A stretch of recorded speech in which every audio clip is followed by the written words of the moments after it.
Couple weeks ago, Jim Harbaugh said something in an interview that really surprised me. Joey was having a better year than Khalil, through that stretch until he got hurt. I'll tell you guys really thrilled, Jesse Minter. So I decided to go back and watch every single play from Joey Bosa this past season just to see if what Jim Harbaugh is saying is true. So make sure to like and subscribe if you do enjoy this content, bro. It helps me out so much. And let's start off with a breakdown of Joey Bosa this last year. Let's just go ahead and start off with the positives, all right? Joey Bosa is freaking relentless in his pursuit of the quarterback and also in pursuing runners from the backside of the line of scrimmage for the most part. There were a couple plays where he wasn't, but he was very good at doing that from the backside as well. He also is really great at holding off the weak side in case of a cutback from the runner, and oftentimes that forced the running back to not be able to cut back towards his side, and they got tackled between the tackles, and that was something that was really important in the improvement of this run defense this last year. It's plays like that don't show up on the stat sheet, but he did it routinely, and it helped out that overall run defense a lot. And we all know how great Joey Bosa's hands are and how many pass rushing moves that he has.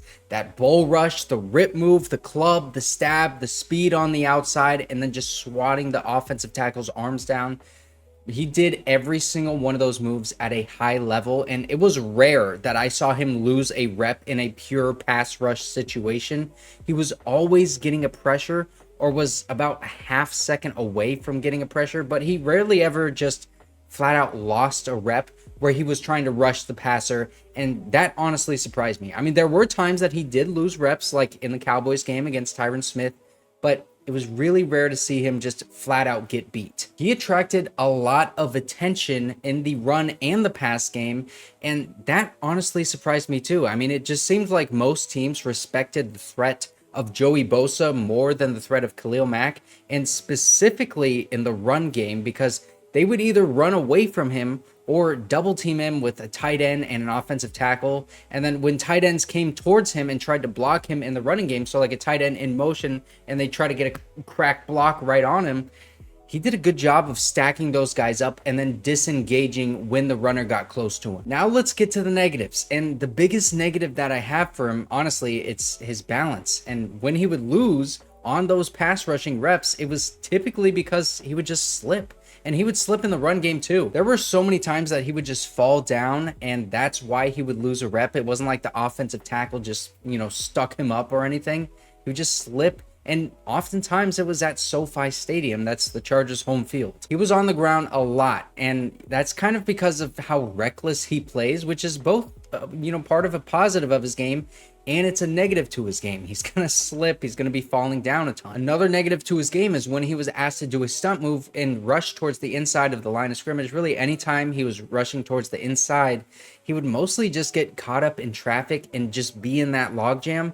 But also other times he would lose his balance and fall down. And there were some times that he won on the inside, but it was not nearly as often as the times that he would just be falling down or getting caught in traffic. Another thing is when he used speed on the outside from like a really wide 9 stance, sometimes he would lose that pass rushing lane integrity, and the quarterback, they're just able to scramble out towards his side and extend the play. And when he did that, he still chased the quarterback from behind, which, goes to show his high motor and relentlessness. But you would like to see him maintain that pass rush lane integrity so that the quarterback can't extend the play. There was also a couple times where a tight end or running back would dive at his legs, and that was honestly like his biggest obstacle to the quarterback. That was the only thing that would slow him down. And now I'm going to break down a couple plays of his pass rush and his run defense so you can get a good idea of what I'm talking about. Here's a really good example of Joey Bosa taking on a tight end in the run game, and he plays this really well. You can see Derwin James is coming off of this side on the blitz, and that's going to affect Joey's path towards the running back. You can see Derwin James is on the outside, so he does this little hop step towards the inside right there, and now he's going to engage with the tight end, Durham Smythe, but Derwin James should get this tackle in the backfield, but he whiffs on the tackle. Joey Bosa does a nice job stacking up that tight end, not giving away any yardage, and then he's getting on the outside. He's got that outside arm free. That's why the runner goes back towards the inside, and also Kenneth Murray, the inside freaking linebacker, for whatever reason, he's committing towards the outside opens up the lane for the runner on the inside. But Joey Bosa did about as well as you could right there for an outside linebacker. And you can see he's a little bit upset because he knows he did his job. Now we're going to see on this play, Joey Bosa setting up his teammate Jamaree Salyer perfectly on the blitz. You can see he does this little step right here, and then he goes towards the inside with that little jab step, engages with the tackle, doesn't let go, creates that free rushing lane for Jamaree Salyer right towards the quarterback, and that forces the quick and errant pass by Tua Tagovailoa. Really good job by both Joey Bosa and Jamaree Salyer. Now look at this beautiful pass rush rep against the Chiefs. He's right here. He's just going to do this long step right there, and then a little quick jab, another jab towards the inside, and then watch these hands now. Get that outside arm of the tackle and you swim over it with that other arm. You push him back behind you, and now you have a clear pathway. If the running back wasn't here, but he is, and then you just run right through the running back. He was even off balance on this play. Gets the hit on Patrick Mahomes, forces the bad throw. I mean, that's just absolutely relentless, pure Joey Bosa right there. Now here is a great long arm rep by Joey Bosa. He's right here on the right side of the screen. Check out his footwork first. Some long steps right there. This one, and then this one specifically is going to plant him, and now he's going to establish that long arm into the chest of the right tackle right here. And then look at his head, look at his back. He's just going to lean all the way in and push with all of that leverage, and he's just got so much power. Just pushes the right tackle all the way into the quarterback. That dude had no shot. That is just really a beautiful pass rush by Joey. Now, here is a good example of that move not working out. Here's Joey Bosa right here working on this right tackle in the Miami game. Look at his footwork, because you can see when he engages this time, it's not the outside foot. He does it with this inside foot, and I want you to see, as soon as he engages with this tackle, look at how this foot slips on the turf right there. You see that little slippage? He's not able to get as much leverage and as much power into that offensive lineman as he wants to with this long arm.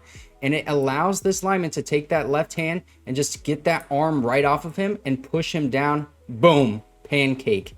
A little slip can be a big loss for a guy like Joey Bosa. So Joey Bosa definitely did play well this last year. Don't know if I would say he was better than Khalil Mack, but here's my overview. All right, Joey Bosa, he only played in 9 games last year.